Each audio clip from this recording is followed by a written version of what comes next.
Hey everybody, it's John. In the last video in this chestnut orchard, I talked about spending $100,000 just to get the orchard going over the past 11 years. And I wanted to clarify a few things about that. So come along. It's a gorgeous day in the orchard, doing a little bit of tree tube maintenance. We'll talk a little bit more about that. Most people think of the biggest expense as being the trees. But that's the least of your expenses. You can pay a lot of money for great trees, but you still have to care for them. Mowing, tilling, controlling for weeds, fertilizing. The expenses add up fast. You definitely have to pay the property taxes or Uncle Sam's gonna come find you. After the last video, a lot of people asked for a lot more detail than I provided, and I did provide just an overview. So I wanted to go into more detail about those expenses. If you don't know me, my name's John, and this is a 10-acre chestnut orchard in Northwest Pennsylvania, and it's about 450 trees. And every spring, there's a lot of tube maintenance. We have a heavy prevailing westward wind. We have a lot of snow. We have a lot of deer that like to rub on the trees and on the tree tubes. So I like to walk around with some zip ties and see if I can move this tree. So this tree has a pretty strong bias wanting to go that direction. And I got this tube. Early on, I tried electric conduit. It bends, it flexes a lot. This is a treated 5-foot pine stake. It won't last as long as the plastic PVC pipe, but it won't flex as much either. And while I like flexion to help the tree get used to the wind, sometimes they don't work as well.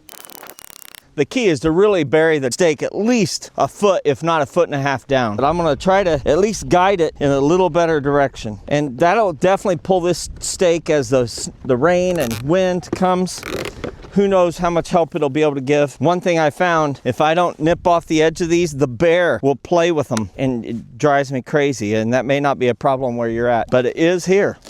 Along these 11 years, the orchard's gotten a little more complicated than I anticipated. I picked chestnuts because they're pretty easy to grow.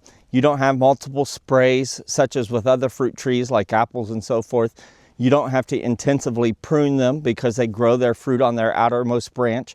So I like that aspect. As the years have gone, I've realized there was a lot of equipment that would make the job easier that I didn't already have. So when I say I spent $100,000 and I made $13,000, some of that are some big expenses that you might not have. For example, $35,000 tractor. You may not want to buy a tractor, or you may already have a tractor. You also may not want a zero turn. You may want to just use the lawnmower you have. And I did start my first 3 trees. I mowed with a lawnmower, a push lawnmower. Then I moved into a $500 riding tractor that I purchased from a yard sale. So you don't have to have these. These are just things that I've purchased looking forward as I grow into my retirement years, trying to make my life easier.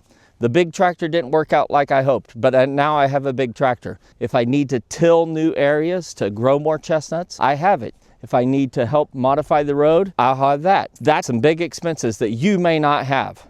So minus 35 for the tractor, minus 12,000 change for the zero turn.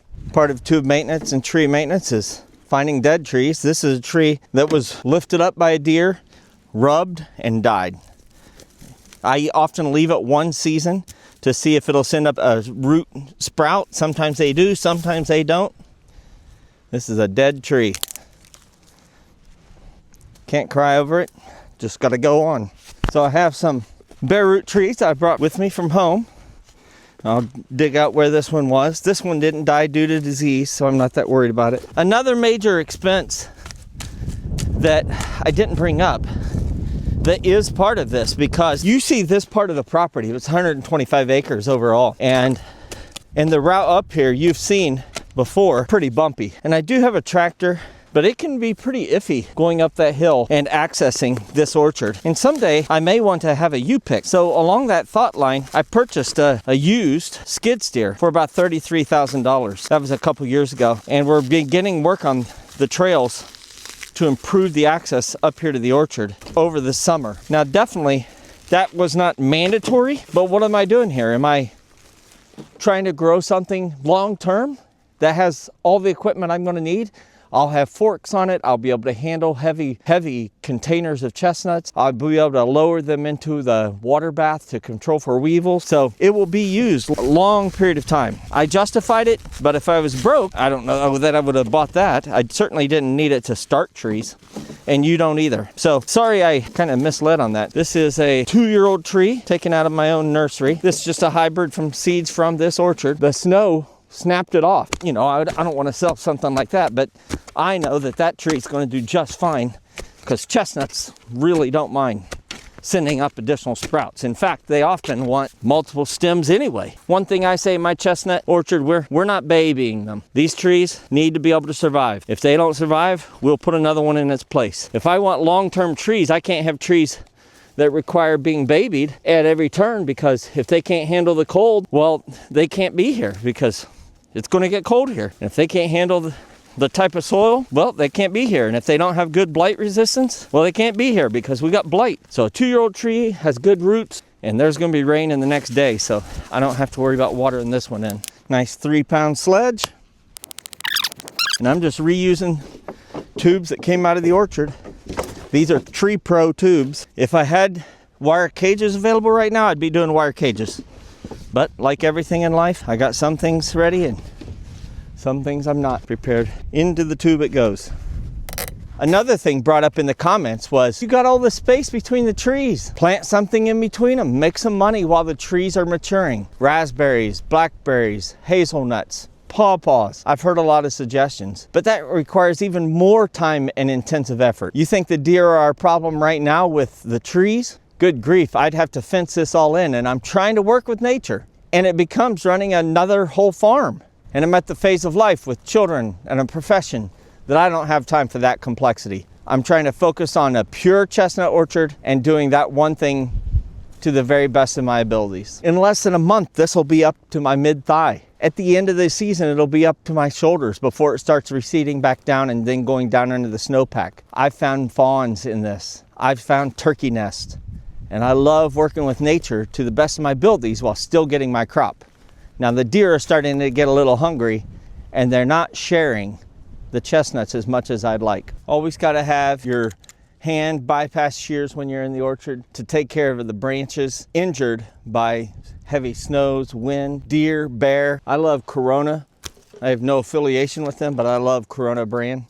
When I get into the bigger branches that I don't have my big Corona loppers, I've been using a hand chainsaw. This is CC. It's a great little chainsaw, very easy to handle.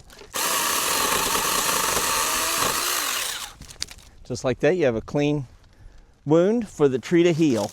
I'll clean that a little better.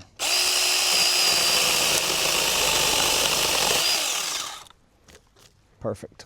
So if you take out the John Deere tractor, the John Deere zero turn, and the John Deere compact track loader, you've erased about 80 grand. So really, if you look at just the trees, tubes, and property taxes, it's about 20 grand. So in reality, if you look at the chestnut orchard and you didn't have to buy that equipment, you already had it, or you decided to forego it and you had a lot of time on your hands and you weren't looking to make it fully kind of headed in the direction of commercial, 20,000 out, 13,000 in, not so bad.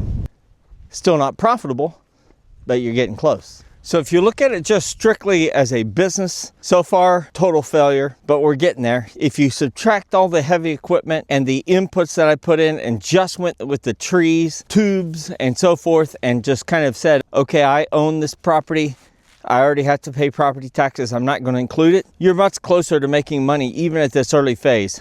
That income has been made through selling chestnut seedlings, more recently selling chestnut seeds to grow and to eat, and believe it or not, from YouTube, which isn't a ton, and it's not only chestnut content, but it does pay some bills. Hopefully that clarifies a little. I'm sorry that if some of you felt like I was not intentionally being vague. I was trying to give the overview of starting an orchard from complete scratch. But it's a fabulous early mid-spring day and walking around in nature with trees we started over a decade ago. I'm excited to see what this spring holds. Hopefully you enjoyed the video. If you did, share it with a friend. Coming up, the next thing will be a South Carolina turkey hunt with my twin bros, and I got to take my daughter down so she could spend time with her cousin.